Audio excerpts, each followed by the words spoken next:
Welcome to the Civil War Center podcast. Learn about the battles, events, and people that shaped the turning point in American history. I'm your host, Andy Lucian.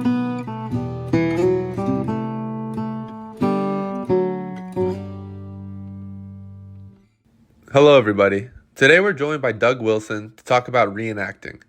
Doug Wilson has been reenacting for many, many years and is also a radio host. Today we sit down to talk about reenacting, what it's like, what you can expect, and much more. I hope you enjoy the show. Today we are joined by Doug Wilson. How are you today, sir? I'm doing fine, Andy. How about yourself? I'm doing very good. We're meeting a little different this time than face to face. Very true. Yeah. We have our normal clothes this time, not our. Although, so your listeners can't see it, but for you, I wore my 140th Pennsylvania nice. Reenactor shirt. So we're the same rank today. You don't outrank me right now. Yeah, it's true. Although my shirt does have my unit rank. I should qualify that. So, well, our listeners are probably a little confused, but today we're going to be talking about reenactments. We actually met doing reenactments. Doug, you want to tell our listeners a little bit about your unit you're talking about, who you reenact with, your rank, so they are understanding? Sure. So first off, I want to thank you for the opportunity to talk to you. This is my first podcast. I've never listened to a full podcast, so I really appreciate this opportunity. Thank you. Yeah. So the unit that I am a member of is the 140th Pennsylvania Volunteers.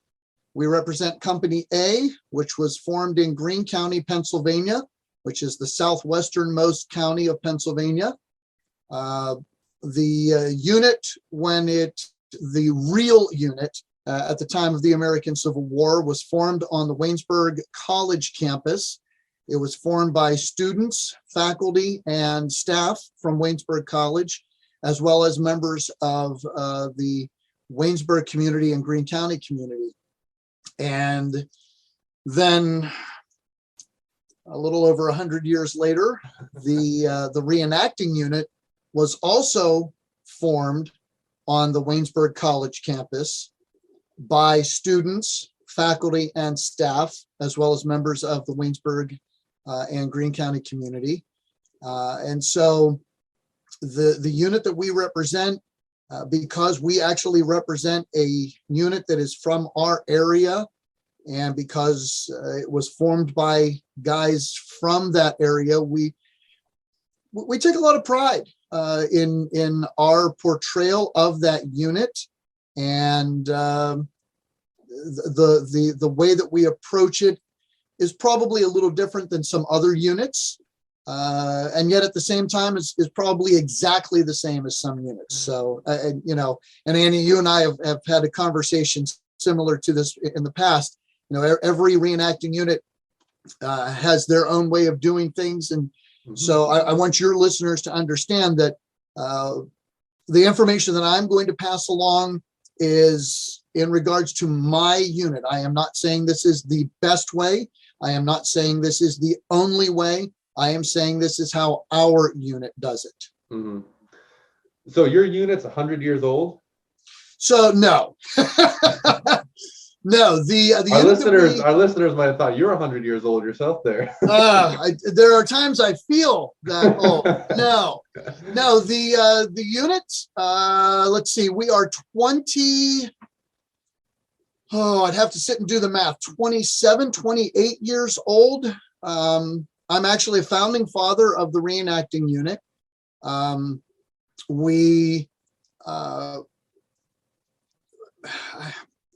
you want to hear the story of how we actually got formed, the reenacting portion? Sure. Yeah, I'd love to hear it. So let's actually take you back to how I got involved or interested in the American Civil War. When I was in 5th grade, I had a wonderful teacher. His name was Mr. Rubio.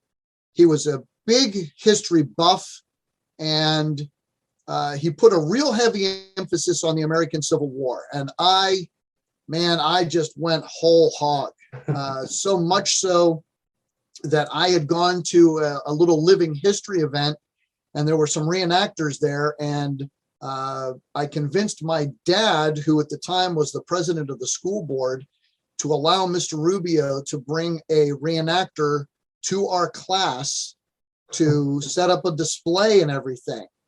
So then fast forward from fifth grade, I never lost my interest in the Civil War. I ended up, life got in the way. Mm-hmm. I graduated from college, and one of the college professors, a gentleman by the name of Bill Parker, who was a minister. He was also one of my professors at Waynesburg College, and we had become friends through college and remained friends afterwards. He calls me up. He says, "Hey, you're into this Civil War stuff. Did you ever think about joining a reenacting unit?" I said, "Well, yeah, I thought about it." He goes, "Well, why don't we start a reenacting unit?" I'm like, "Oh yeah, sure, why not?" And so he and I got together with a gentleman who worked on campus as part of the physical plant, a gentleman by the name of Roger Doty, and one of my former roommates from Waynesburg College, a gentleman by the name of Brian Negley. We called him Lurch because he stood 6'4", just a huge guy. And the four of us sat down and kind of mapped out a rough idea of how we wanted this unit to look. We actually initially toyed with the idea of having the unit be a cavalry unit until we realized how expensive that was going to be. And so Roger Doty, I think it was Roger, made the suggestion. He says, "Well, why don't we portray the 140th Company A?" They were actually formed on the Waynesburg College campus, as I already mentioned earlier. And we sort of started kicking some ideas around. Roger had ancestors that had been members of the 140th, now not in Company A, but in the 140th.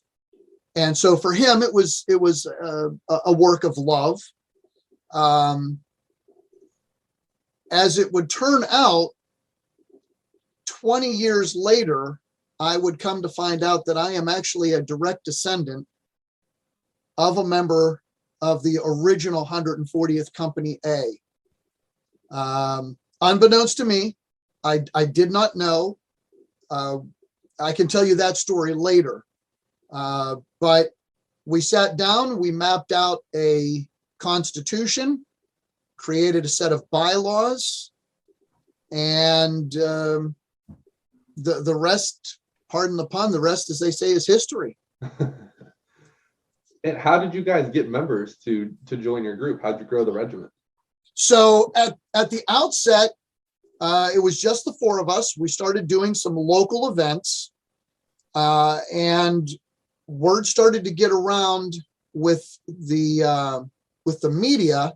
Now, it didn't hurt that I worked in radio, and so I was able to talk about, hey, we've got this little reenacting unit. We're going to be at the 4th of July celebration. We're going to march in the Rain Day Parade. We're going to do this. We're going to do that. And so local individuals started coming out, and it was just at the outset, it was just word of mouth. We didn't really do any recruiting. And even to this day, we don't recruit. We kind of let our reputation speak for itself. If people are interested, they can reach out to us, and there's a process to joining our unit. You can't just join. You have to apply. There's a membership, and I won't get into all of that. But and again, not every unit does it that way. This is just how my unit does it, and it's served us well. And when we set the unit up, we wanted to try to be as faithful to the original unit as we could. And so we, in the original 140th, during the American Civil War, they elected their first captain and they elected their first sergeant. We decided to do the same thing. We elected our first captain, and since Bill Parker was the gentleman who kind of got the balls rolling, we elected him captain. We decided at that time not to have a sergeant initially, because we really didn't need NCOs, non-commissioned officers. We instead, sort of trial by fire, started trying to learn what we could. Now, we were very fortunate. There was a Union infantry unit just north of us in the Washington and into the Pittsburgh area, the 9th Pennsylvania, great group of guys that we still work with to this day. But they took us under their wing, helped us to learn the manual of arms, the drill, and the et ceteras. And that was a huge, huge help. We then started working with the 7th Union Virginia. Some now refer to them as the 7th West Virginia. They actually formed at almost the same time that we did, maybe a little bit sooner than us. Actually, I take that back. They actually predated us by a few years, but they were in a process of sort of rejuvenating themselves, and we started working with them as well. But to get back to how we set things up with electing our first captain and our first sergeant, when we reached a point that we thought we needed a sergeant, we then voted on our first sergeant, and that was Roger Doty. And within a year or two after that, our numbers had started to grow. Bill Parker, being a pastor, came to us at one event and said, "Look, guys, my schedule just isn't going to allow me to do this as much as I would like to. I'm not leaving the unit, but I am going to step down as your captain. Instead, I would like permission to become your chaplain." Now, at the time, a chaplain could be an officer. And so we made him our chaplain captain. We then sort of pushed Roger Doty in front of the bus at a big event. We had been working with a battalion known as the Mifflin Guard, and we made arrangements to present Roger Doty with a command sword, and promoted him on the field in front of everyone, so that there was no way he could tell us no. So he became our captain. And then we decided that members of our unit that wanted to be an NCO, a non-commissioned officer, were going to have to earn that rank. It would not be a voted position. It would not be an appointed position. In our unit, you have to earn the rank, and the unit numbers have to support the rank. In other words, if there's only 2 guys, there's no sense having an NCO. Mm-hmm. When we reached a point that we needed a corporal, we did a test, and it was actually in 3 sections. There was a written exam, there was an oral exam, and then there was a practical exam.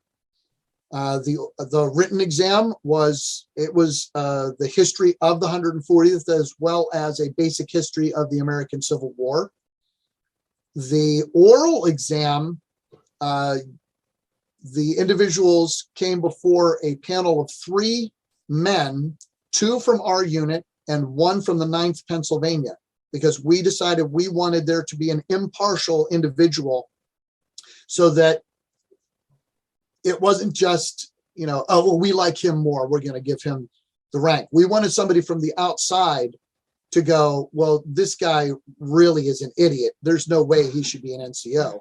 Or this guy really knows his stuff. I think you guys would do well to have him. And then the practical exam was, in some respects, the most difficult, because you had to form a company. You had to take them from one point in the parking lot and march them into each corner of the parking lot back to where you started, but facing in the other direction. Now, it didn't say how to do that. So you could maneuver the men in any way you wanted to, but again, those three individuals were watching to see, well, how did they do it? How did they handle this under pressure? Did they simply say break ranks and then reform over here? Break ranks, like reform Lincoln, over the here. Lincoln story. You know that one? Yes, exactly. Exactly. And you know, there is a time and a place for that, but there's also on the field, you know as well as I do, Andy, that you can't just always say break ranks and reform over here. For the listeners, if you don't know, there's a great tale of Lincoln during the Black Hawk Wars. He's in charge of this unit, and there's a fence they need to pass through. He doesn't know how to do it, so he tells them to break rank, walk through the fence, and then reform. So that's what we were talking about there. Yeah. And for those, again, for those of you who may not be aware, you know, the break ranks basically means they're no longer in a solid formation. It's just like ants or cockroaches scattering when you turn on a light, and then, you know, reforming in a solid line on the other side. So anyway, be it good or bad, I was the one who did the best in that first series. And so I was promoted to the rank of corporal. It would be several years before I actually became a sergeant. And actually, I kind of jumped from corporal straight to first sergeant of our company because we needed it. And I continue to serve in that capacity now. The guys have joked about making me an officer, and I do not want that. I do not need that. I think I portray a first sergeant well. When our unit joined Bernie's division a few years ago, Bernie's was gracious enough to welcome us with open arms. And just before the pandemic hit, I was promoted within the Bernie's division to the rank of sergeant major. And so when we're at the large events, I turn over the rank of first sergeant or sergeant to one of the other NCOs in our unit. They handle that, and then I step up to the role of sergeant major within Bernie's division. So, and that's how we met, Sergeant Major, yeah. at some events. So tell us a bit about, you know, for a listener, you're a private in the reenactment. You're going to show up. You're going to listen to what you're told to do.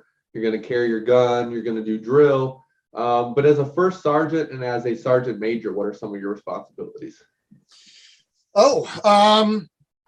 So I'm not sure how to explain this, because if you've got newcomers, you know, we keep throwing around, you know, corporal and sergeant and first sergeant and NCO. So in the reenacting field, we do our best to portray the Army as it would have been portrayed during the American Civil War era. And so each company of men, which during the American Civil War would have been 100 men, give or take, because you also would have officers, you would have captains and lieutenants and the like. But you have to have a chain of command. You have to have men to help train the men, keep an eye on the men, make sure that the men are doing what they are supposed to be doing. And for those of you who are listening, you'll notice I keep using the phrase men, boys, the guys.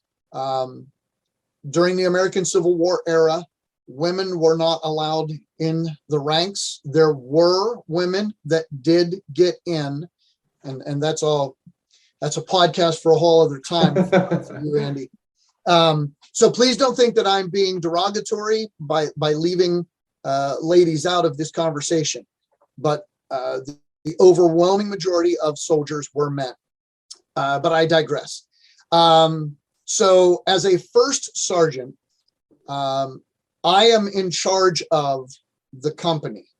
Now, I know that there are some officers that are sitting out there listening to this right now going, no, you're not. That's the captain's job. It really isn't. The captain's job is to maneuver the men on the battlefield and to accomplish the goals that have been set forth by the battalion, the division, etc., or the colonel. It is the first sergeant's job to try to keep as many of those men in his company alive. The captain, no disrespect to the captains, the captain does not care. His job is to accomplish a victory on the field at all costs. The first sergeant's job is to try to keep the casualty numbers down. Now, at reenactments, obviously we do not have actual casualties, but we are there to make sure that there aren't actual casualties. We're there to make sure, Andy just started laughing, but it's true. We're there to make sure that the guys are drinking water. We're there to make sure that the guys are loading and firing their rifles properly. If there's a weapon that misfires or doesn't fire, the first sergeant either needs to step up and take that rifle and help work on it, or see to it that someone that is experienced does do that. As for the sergeant major, quite frankly, the sergeant major is the first sergeant of the division or the battalion. His job is to make sure that the first sergeants are doing their job, to make sure that the NCOs are doing their jobs. And I know I'm oversimplifying this, and I know that there are some who are listening to what I'm saying and saying, oh, there's so much more to that. And you're absolutely right. But Andy's podcast only lasts for a certain amount of time. We don't have time for the entire military history of the role of the first sergeant and the sergeant major. Yeah, so I don't, for our listeners, if you're not sure, you mentioned the safety. There's a lot that does go into reenactment, and I think that's one of the things that is the hardest for a newcomer. So if someone out there is considering joining reenactments, I know for me, I had no idea what went into it, but when that gun fires, you don't have a mini ball in there, but you're actually firing that rifle. So there is a blast that comes out of the muzzle. There's flames, there's gunpowder, and you're in two rows usually. So there's someone in front of you and behind you. So you have to be very cautious when you're firing that. So that's some of the safety that he's talking about. Not to mention, not to interrupt you, but there's also the loading process, which can be a safety issue as well. Right. Because the minute that you have fired that first round, you now have the possibility of a stray spark or a hot ember down at the end of the barrel. And if you're not loading that rifle properly, there's the chance for a misfire where you either hurt yourself or you hurt the person beside you or in front of you. So yes, safety really is, it's paramount because it is a hobby. Mm-hmm. It's a hobby. Everybody wants to go home in one piece Sunday evening. Most of us have to go to work on Monday. Now there are some who luck out and they take Monday off, and that's great. But it's a hobby. It really is. And while some individuals take it, I don't want to say take it more seriously, they take it to the next level in some respects. The fact of the matter is, at its core, it's a hobby. Mm-hmm. Just like bowling, just like fishing, skeet shooting, whatever you want to call, it's a hobby. Right. And yeah, it can be dangerous. The heat as well, as you mentioned. I mean, I work out a ton, And I'm not going to lie, every single time we have a battle on Saturday, I'm taking a nap Saturday afternoon. As someone who played college sports and works out every day, it is exhausting. That heat is no joke, depending on where you're at, especially some of the ones further south, I would imagine, can be Well, very and let's explain to them too, we're wearing wool uniforms. There is no such thing as a summer uniform. The trousers are wool, the coat is wool. If you're dressed properly, you have a coat over top of a shirt. Your trousers are probably over top of a pair of long skivvies. You're wearing a hat, so now you've got, that element. Not to mention, you're wearing leather accoutrement. So you've got a belt, you've got a cartridge box, you've got a cap box, you've got a haversack, you've got a canteen, and you're carrying a 9-pound rifle. So you've got all of that in the middle of summer. And, like Andy said, and trust me, you're not the only one who takes a nap on Saturday afternoon. Nothing's better than the naps on a Saturday afternoon after a battle. It's loud too. I remember the first one I went to was in Pennsylvania, actually. I forget which one it was. It was you might know, it was a small little fort there. It's not a Civil War fort, but they held a reenactment there. The general got shot at it. He went down in the middle of the reenactment. The rebels were up on a breastwork. I don't know if you remember that. No, it doesn't ring a bell. Yeah, that was the first one. And I remember the first thing when we marched to the battle and I heard the cannons and my chest shook. And I was like, wow, that was the first. It's loud too. I don't think people realize when there's 50, 100 rifles going off next to you and there's cannon and stuff, it can be very loud. Yeah, you're exactly right. In fact, when I started reenacting, I didn't wear any sort of ear protection. And shame on me, because I'm paying the price for it now. We now recommend when the new guys come in and that they get some sort of ear protection, whether it's just the old-fashioned squeeze it and put it in your ear. They now have these ones that it's a real noise canceller, so you can still carry on a conversation with these things in, but the gunfire is cut way down. And invariably, we'll have one of these young guys. I don't need that. I don't need that. And after the battle, they're like, "Hey, so where can I get these earplug things?" I think that might not be a bad idea. Well, so you've been at this for a long time. What if someone's listening, if they're thinking, "Man, I really want to do this. I really want to do this. I don't know what to expect." What can they expect if they show up for their first reenactment? Kind of how the weekend operates, what they'll be doing. All right. So, and again, keep in mind that I'm going to give a very generic answer. Every reenactment is unique unto itself. If you're doing a very large reenactment like a Gettysburg or an Antietam, things are going to be run a little bit differently than, let's say, a local festival or a smaller event. But the basics are, you're going to come in on a Friday.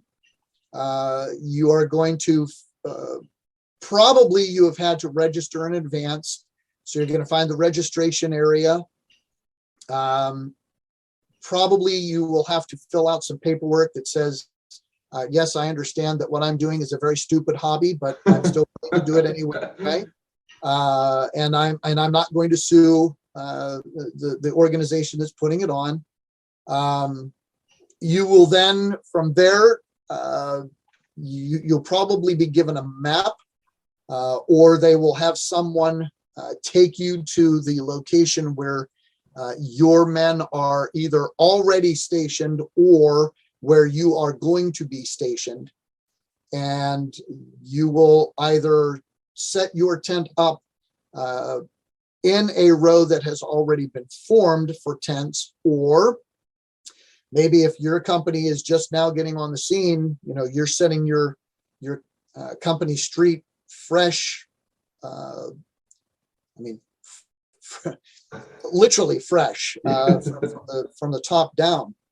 Once you have your tent up, Um, my guys, we help each other, and so no one man is putting his own tent up by himself. Everybody helps everybody else.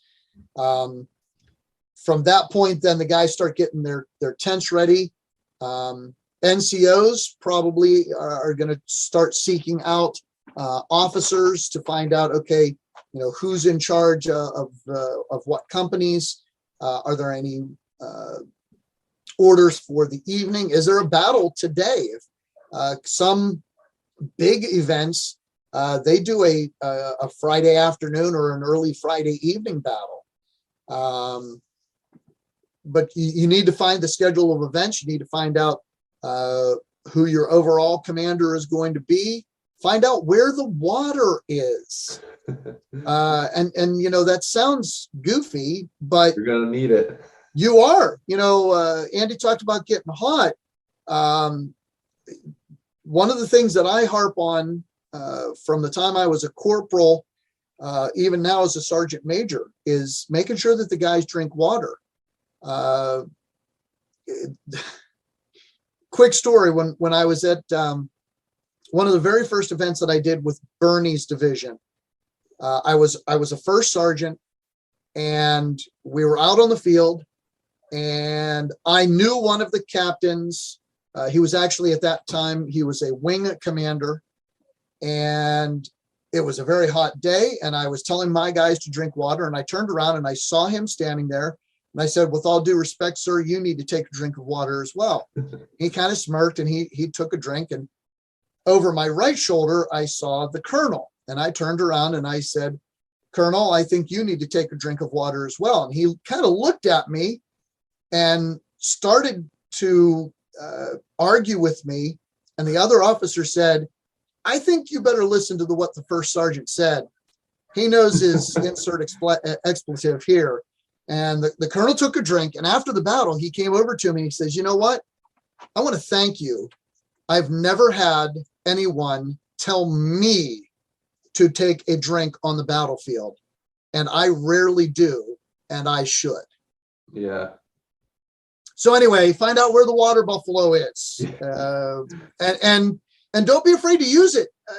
Make sure that the guys are doing water runs. Make sure that they're drinking water the whole time they're there.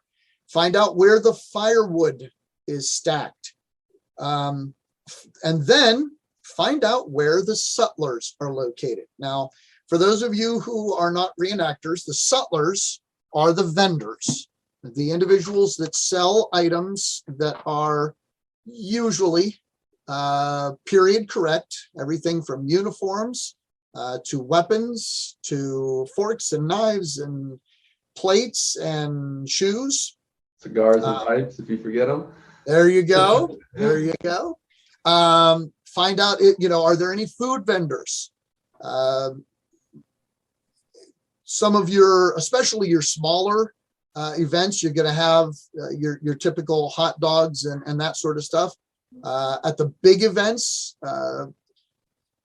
sometimes you end up with catered meals that you pay an extra $10 at the beginning of the weekend, and you can go in and eat.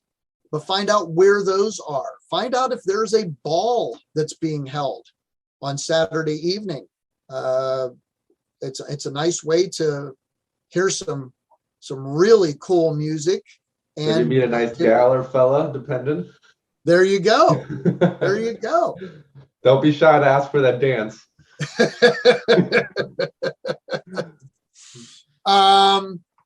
Then, we talked about setting up the tents. Make sure you've got all of your gear.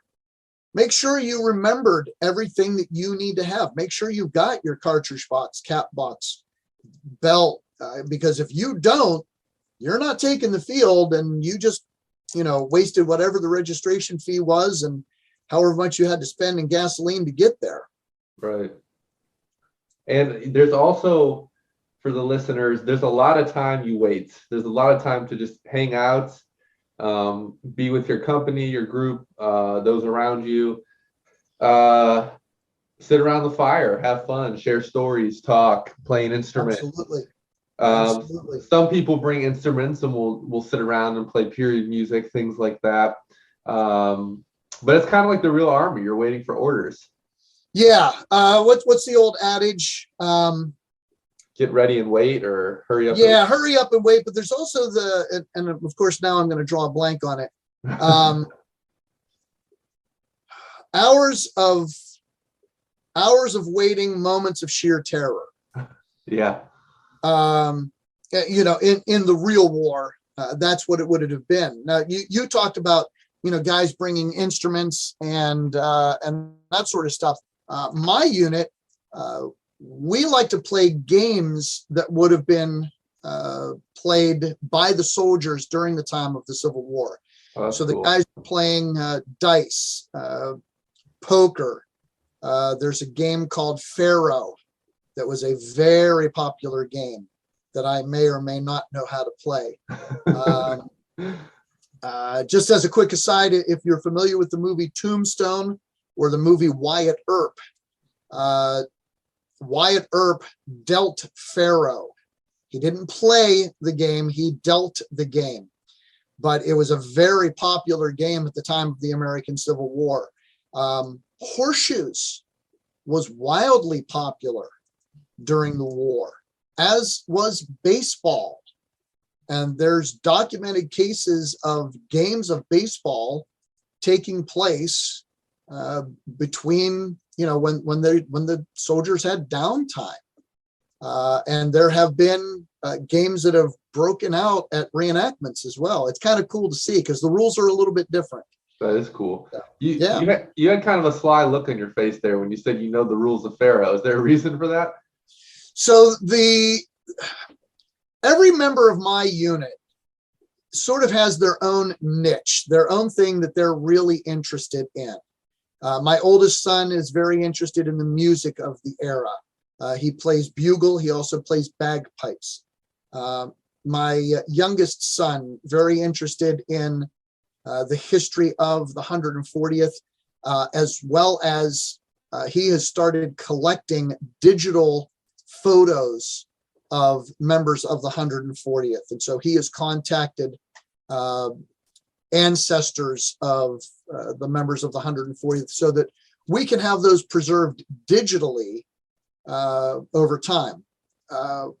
My niche is the games of the era. And Pharaoh is when the guys want to play a game, and because it will take a little while to play.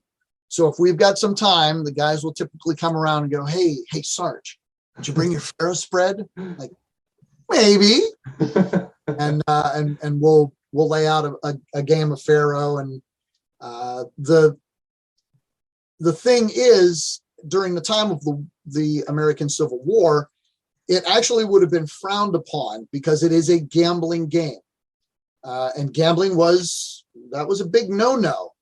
It was seen as, you know, if you were caught gambling, you were morally decrepit, and you didn't want to be caught with a deck of cards on your body when it was sent home if you were killed in battle.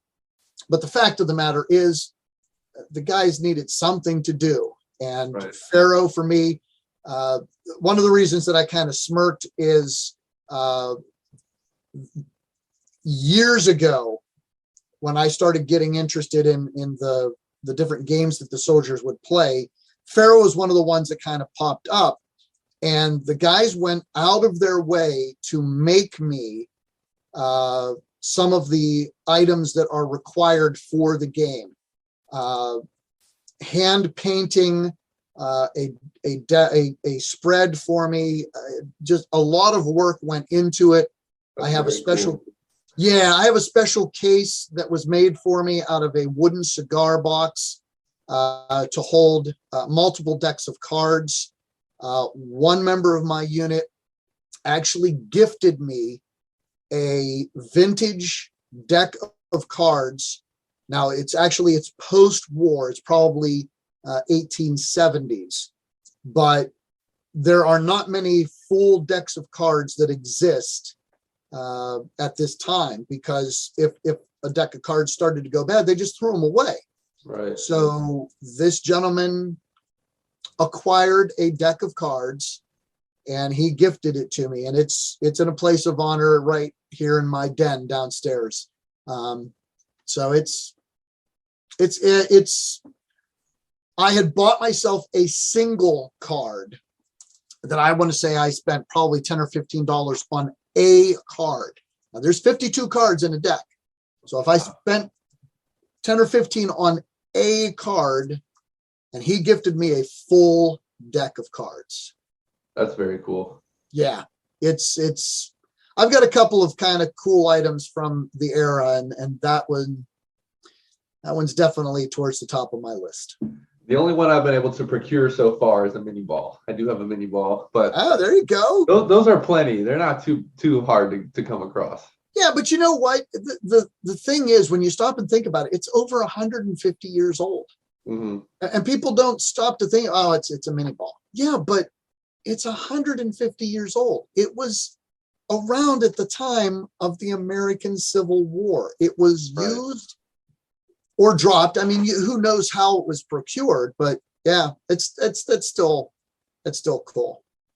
Yeah, well, you've been doing this for a long time, so I have to imagine you have some favorite events. What would you say your favorite event you've done would be so far? So I'd be doing a discredit if I tried to pick a single event. I'll talk about the first one that I'll mention is the first major event that I attended. We refer to it as Getty's Bog, B-O-G, because it literally rained from the time we left Greene County, the entire ride out, the entire time we were at Gettysburg. It didn't stop until we were, of course, starting to tear down to come home. The only times that the rain let up was when we did the battles. It was actually kind of creepy.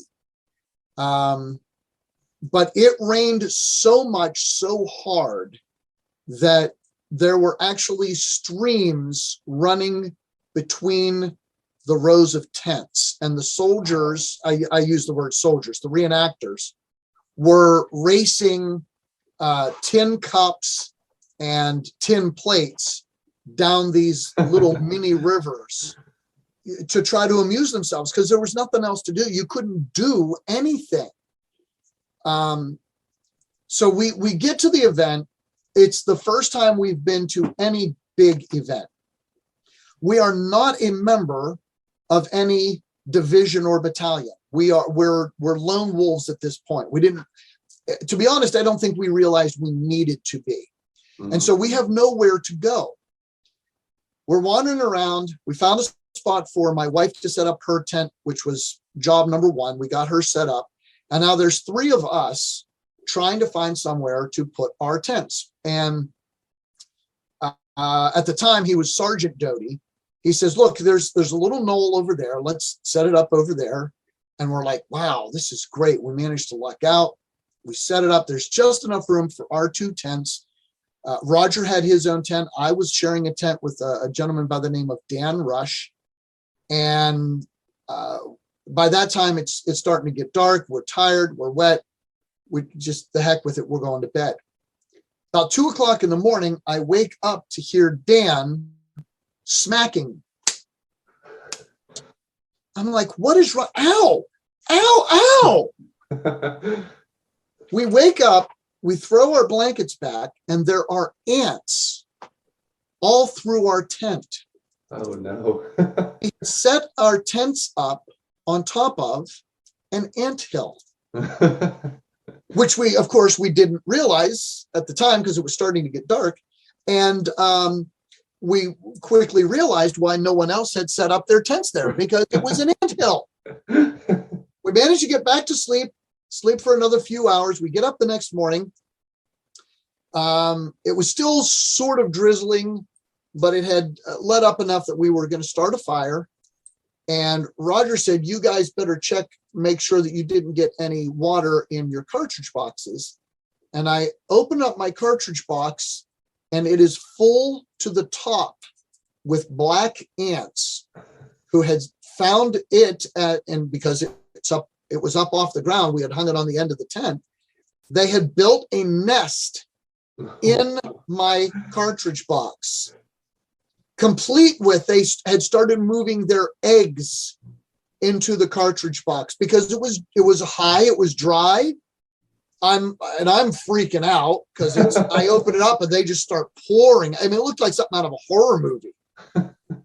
And so the joke for years, so much so that the guys made a sign for me for the end of my tent that says "The Ant Farm," and they hung it on the end of my tent at one of the events, and I was just like, you know what, you're not wrong. So I still have it to this day. I still have the sign. It says "The Ant Farm" on it. That for reasons that I think are obvious, that event really sticks out.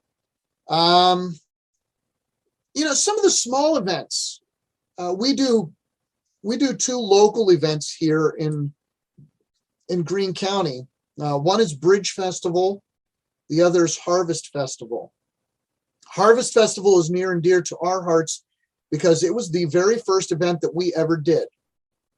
We had just formed. There were 4, maybe 5 of us.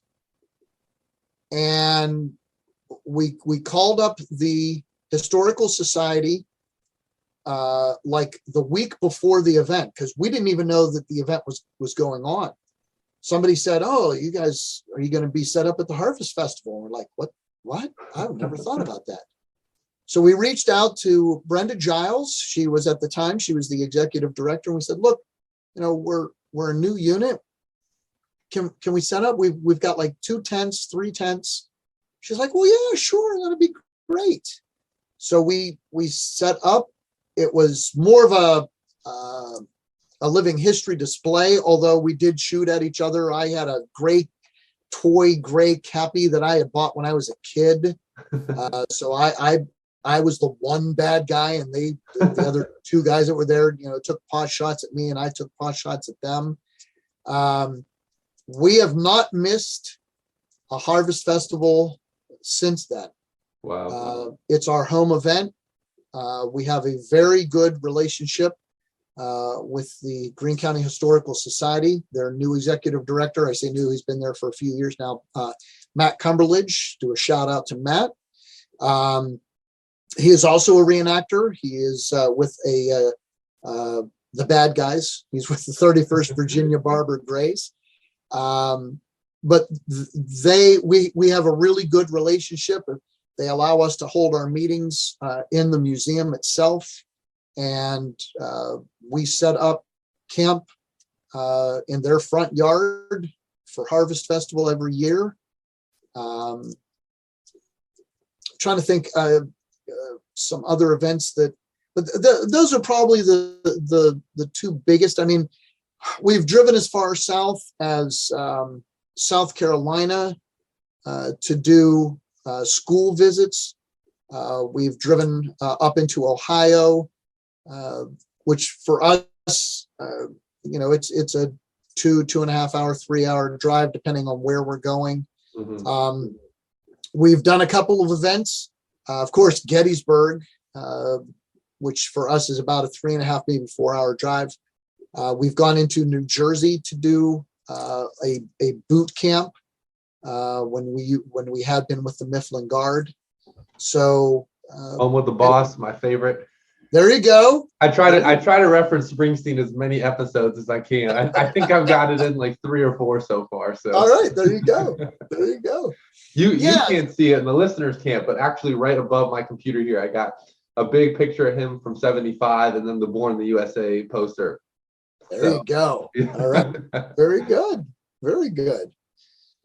So you've done this for a long time, lots of stories, and I got to ask, you may not want to admit it since you're a sergeant major. Have you ever done any mischief at an event? Maybe mess with a rebel camp or something like that? No, I would never do something like that.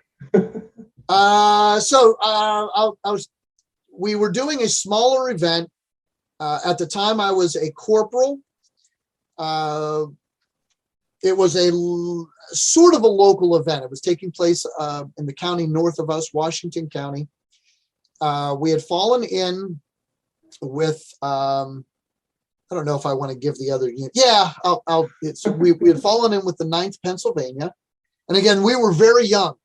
We had only been in existence for a handful of years, and we were still learning the ropes. Their captain, great guy, treated us so well. Their first sergeant became sort of the mentor for Roger Doty, who was looking to become our first sergeant.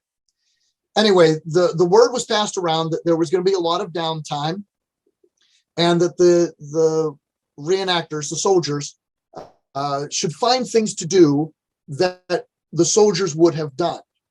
Now, we had also been told that the captain of the 9th in real life did not like gambling. And so he carried that over into the reenacting field, because the captain would not have approved of gambling in his camp. But the word got spread around that, look, if you guys want to do it, it needs to be a period game, and you need to be ready to face consequences if you're caught. I'm like, okay, well, that's kind of cool.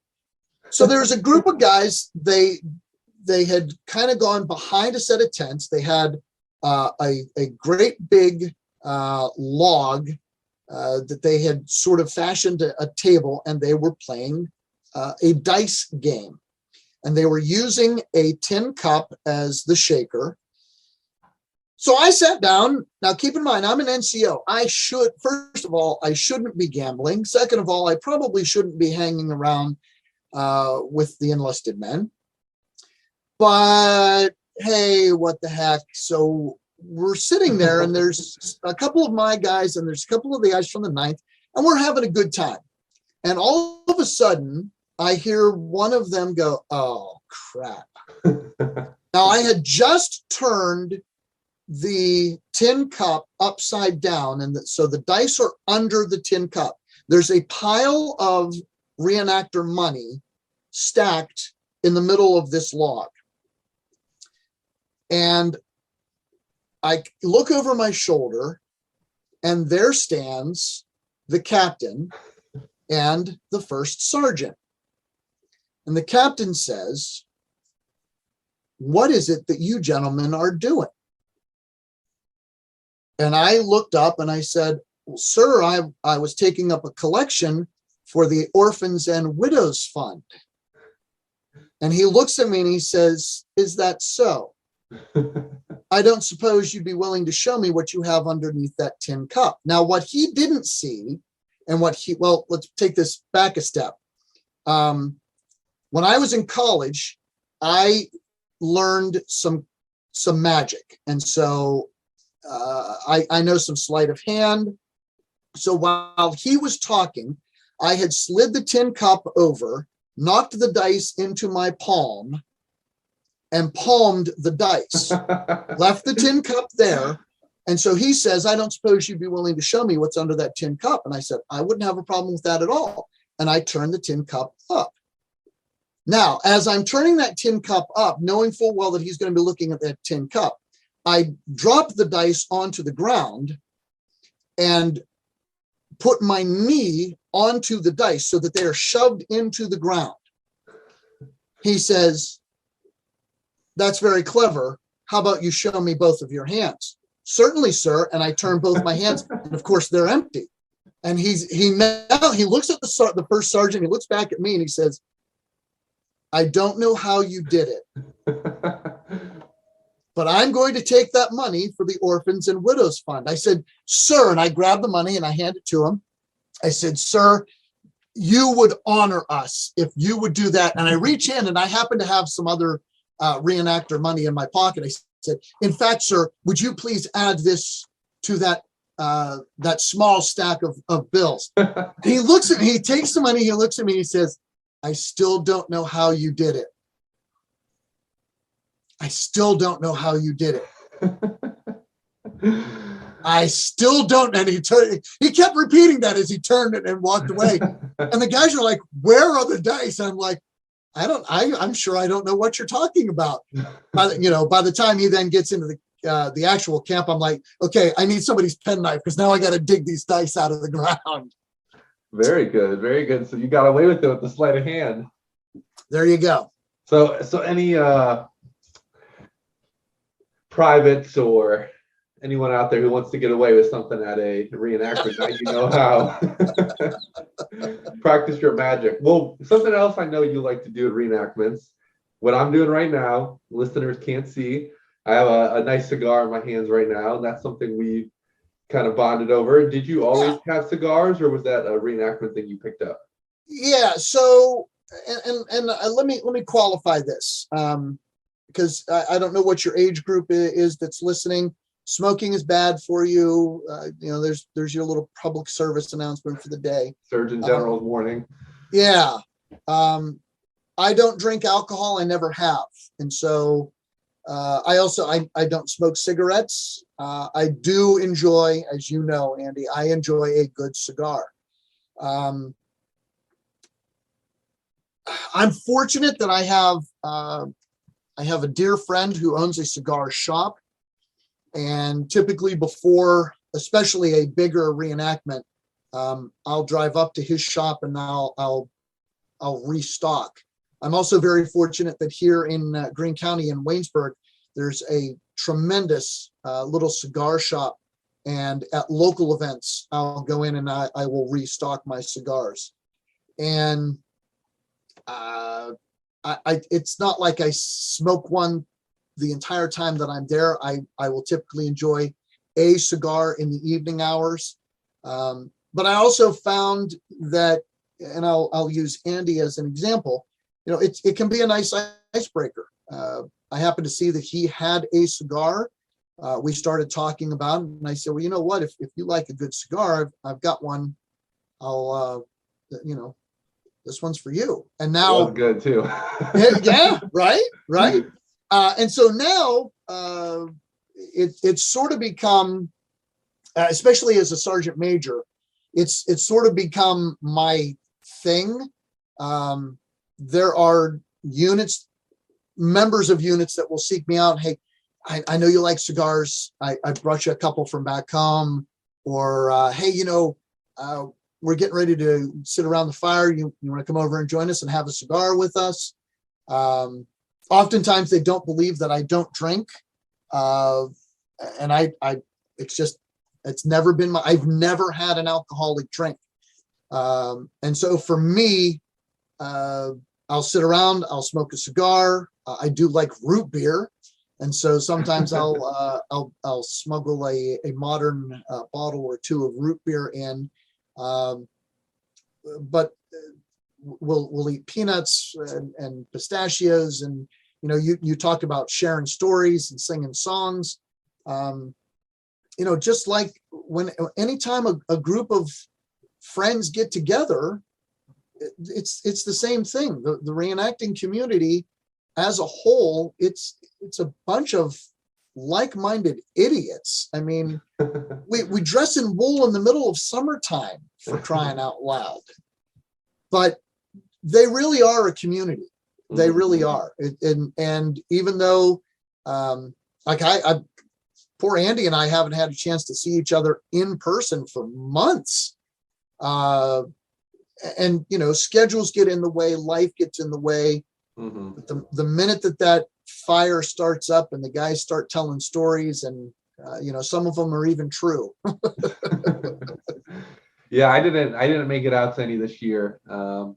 I regret it. I wish I had, but it's been a busy, crazy year. So I'm hoping. Well, yeah, and everybody's trying to catch up from the pandemic. And again, it's I talked about this at the beginning. Reenacting is a hobby. You prioritize certain things, and despite the fact that Andy's been avoiding me for over a year now. I couldn't find a cigar good enough to trade with you, so that's why. No, yeah, for anyone out there listening, yeah, definitely be careful with the cigars. I'm looking at this. I'll show you since you can see it. No one else can. I got my picture of Grant right here. And I find it ironic. I will admit I like to sit down at night. I guess I'll share this because we'll be announcing it at some point anyway. One of our writers for my blog, the Civil War Center, Dr. Lloyd Klein, fantastic, and we're working on some writing together, a book about Grant, and I like to sit down at night with a cigar and write about the Civil War because I find it helps me get into that mindset. But I do find it very ironic. I'm looking at the picture of him and I'm thinking, I know what you died from, so it's probably not the best. Right. Right. Yeah, he was and doing here's like 10 the to 20 kicker. a day, so. Yeah, and the thing was, as you know, as a fan of Grant, he can almost trace back to the very moment that he started his addiction, and he admits it was an addiction for him when he was given a box of cigars, and then people, kind of like my situation. Oh, you like a cigar? Well, here's a box. Oh, here's another That's what box. I thought of when you mentioned that. I thought about him after Donaldson. Yeah, exactly. Yeah, I mean, if people were just shipping me boxes of cigar and one after the other, it'd be hard to resist them. But I could see him being in that kind of command and control over men dying and stuff. It'd be hard not to have some vice. And I mean, he had his alcohol and he stayed away from it, and Rollins helped him a lot. But it would be hard to not have a vice like a cigar or something, given what he had to see. Well, and we talked earlier about the hours of nothing going on. You have to find something to occupy your time. And while we joked about the guys playing cards and playing music, it was something just to occupy their time for a little while. And for some guys, it was smoking. Some guys, it was whittling. For some, if they could get their hands on tobacco, they chewed tobacco. But just like in today's society, if you're sitting around, case in point, I'm sitting here just, fiddling with something that was sitting on my desk. Something to do with your hands. So, well, we have that down to a science with these things, but yeah, there you go. I've managed not to pick my cell phone up at all during this conversation, so I'm proud of myself. Yeah, but it would have to be hard, I would imagine, for generals, especially like you were saying. You're not supposed to interact with the privates, so you're not going to be playing a game of baseball if you're Grant. So you're going to actually, you know what? Here's the kicker, though. Officers were oftentimes asked to be the umpires. Really? And so yes. There are there's documentation that officers would be asked to be the umpires. Some of them, in order to make sure that there was no question regarding their ruling, they would keep their sidearm with them so that there was no question. I said out, and I mean you are out. If there is any question, click, click. Yeah.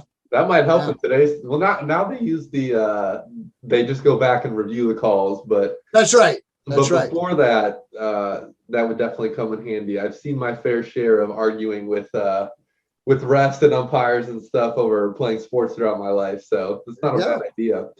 I'm a lot like you, though. I cigars are kind of my go-to. I don't drink either. I mean, I have a handful of times in my life, here or there, but I don't. I'm the same as you. I stay away from it. But I do enjoy my cigar while I'm writing about Grant. It helps put me in his shoes a little bit more. So there you go. And I can't help but look up to Grant. He's from my home state. He's an Ohio boy too. So there you go. Have you been able to make it to his hometown or birthplace? No, I have not. So I don't know how far it would be from you. From me, it's about 3 hours. It's right on the Ohio River. So I made a trip down there when my brother got married in Cincinnati. We went and saw his birthplace, and then which is Point Pleasant, and then his boyhood home, which is Georgetown. And then in maybe March, we went down and saw, it might have been late, it might have been June. we went down for his 200th birthday celebration in Georgetown. Oh, Which was nice. really cool. And you can see the house that Jesse Grant built by hand. It's cool. It's very cool to see him there. I did an episode. The first episode I ever did was with Kurt Fields. You know him? He portrays. Yes, I'm familiar with him. Yeah, I sat down with him and we talked about it. And he told the story of that stone that Grant moved that weighed like 2 tons. Yes. And they have that outside of the house now. It's really cool to see. Oh, no kidding. Yeah, they tore it. Was Dr. Buckner's house, and they tore it down, the home that he lived in, but they somehow managed eventually to get it back to the boyhood home. So now it sits out front. It's very cool. Nice. Very cool. Nice. I have to come out to your neck of the woods. I need to make a trip to Gettysburg. I talked to Dr. Peter Carmichael from Gettysburg College a couple months ago, and he was on me about it. He's like, "You got to come to Gettysburg. You got to come to Gettysburg." So I was like, "I know." So have you never been to Gettysburg? I have been, but I was a little kid. So that was when I was similar. I was always interested in the Civil War when I was a kid. I had the soldiers. I would paint them. I'd set up dioramas in my parents' family room. I'd put little cotton balls on the end and make it look like smoke. Oh, wow. Yeah, I did the whole thing, and then kind of got older. Life gets in the way, and then about 2 or 3 years ago now, I came across a podcast by Scott Rank and James Early, and it's a phenomenal overview of the Civil War, the major battles of the Civil War, key battles of the American Civil War is what it's called for the listeners, and it kind of reignited it for me. And so ever since then, I've just been reading and writing and doing this podcast, and it's been great. I've met a lot of cool people and had some interesting discussions, learned a lot of things. It's been a phenomenal experience. Excellent. And the great thing is there are so many fabulous books out there. You could start reading now and never get to all of them by the time that you were called to the great beyond. Oh, so, yeah. I spoke with Ted Savis. He does, I don't know if you know him. He has a Civil War publishing company. Okay. We spoke last week, and he said he has 5,000 Civil War books in his collection. Oh, not all Civil War, but most of them are. Some World War II. He said he likes German U-boats, and he said, he's like, yeah, I haven't read them all. I just finished To Rescue the Republic about Grant, which was a good one. But yeah, there's constantly new ones coming out. That's the thing. There's always a new perspective somehow. Absolutely. Well, and every person brings their own niche. We talked about my love of the games of the Civil War. If you were to write a book, it would be written from your perspective. You would concentrate on certain things that I would never think to concentrate on, and that's what makes each one of those books truly unique. Yeah, well, I was surprised because Lincoln, there's second most books about him than anyone in history, and I interviewed a lady who wrote a book, Renette Chilton, and she wrote a book about his greatcoat that he was assassinated in. He wore for his second inauguration. Had never had a book written about it, and this phenomenal story. Like, they tried to auction it off for like 50, 60, 70 years. No one would buy it, and it just sat in a trunk for almost a century. And it made its way back to Ford's Theater eventually, and it's amazing. There's always it's inexhaustible. It really is. Yeah, you're exactly right. Absolutely. 4 to 5 year period in the 1860s, and it's incredible. But this has been a great discussion. I learned quite a bit myself. I particularly enjoyed the dice story. Do you have anything you want to leave our listeners with, or if they have questions, is there a way they can contact you or support you guys? So the thing that I would say is, if you're interested in getting into the reenacting hobby, get in touch with, find a unit that's in your area, support them. There are, when the pandemic hit, our hobby took a real hit. Some of the guys that were not quite as young as they used to be, over that 2-year period, started selling off some of the gear. So if you're looking to get into the hobby, this may be a good time for you, because you may be able to pick up some really good equipment, some good uniforms. But I would say this: if you're going to get into the hobby, first find a unit. Don't start buying stuff. Find a unit first, because you want to buy equipment that is appropriate to the unit that you're going to be joining. If you're joining, let's say you're going to join an artillery unit, you don't need to be spending a bunch of money on a rifle and that sort of stuff. You're going to need a specific type of uniform. The unit that we represent, that I represent, the 140th, our research indicates that the majority of the men wore what were called frock coats. And so a lot of my guys, that's what they've chosen to start wearing. Now, you don't have to wear that. There are some other units that they don't want you wearing a frock coat. And so if you go out and buy a frock coat and show up at their event, they're going to be like, no, sorry. Thanks for playing. Take your ball and go home. So find a unit and ask them, what is it that I need? How can I get started with you? And ask questions. That's the best thing to do. Ask questions, because they've got guys in that unit that know what they're doing, hands down. And as you can tell, Andy and I like to talk. and reenactors, we do. We love this hobby. We love this era. Some guys take it some are, when I first started, they referred to them as stitch counters. They wanted everything to be as authentic as possible, which is great. There are other units that are what we used to refer to as 20-yarders. If you look good at 20 yards, then it's okay. My unit, in my opinion, we're somewhere in between the two. We're not stitch counters. We're not going to stand there and go, oh, well, that isn't hand sewn. But we're also not going to let you fall into our ranks wearing a pair of tennis shoes either. But every unit has their own rules, their own regulations. Be respectful of that. And again, ask questions. That's the best thing to do. And I think it's just, if you're thinking about doing it, it's just doing it. It's just taking that step into the unknown. I mean, I remember I just went on Facebook. I found a couple groups in Ohio.